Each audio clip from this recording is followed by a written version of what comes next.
નમસ્કાર દર્શક મિત્રો, હું દક્ષા પ્રજાપતિ એમડીબી ગુજરાતી ન્યૂઝ ચેનલમાં આપનું સ્વાગત છે। તો નિહાળો આજના મુખ્ય સમાચાર।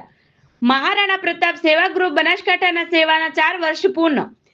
જનસેવા ચેરિટેબલ ટ્રસ્ટ સંચાલિત મહારાણા પ્રતાપ સેવા ગ્રુપ ટીમ દ્વારા સેવા કાર્યના 4 વર્ષ પૂર્ણ કરી 5મા વર્ષમાં મંગલ પ્રવેશ કર્યો। આજ ગ્રુપના સ્થાપના દિવસે ઝૂંપડપટ્ટી વિસ્તારમાં રહેતા નાના ભૂલકાઓ વચ્ચે જઈ કેક કાપી નાસ્તો આપી ઉજવણી કરવામાં આવી।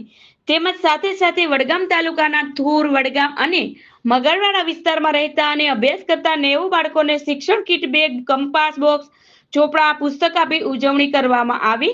અહેવાલ દિલીપસિંહ સોલંકી। વધુ સમાચાર માટે નિહાળતા રહો એમડીપી ગુજરાતી ન્યૂઝ ચેનલ।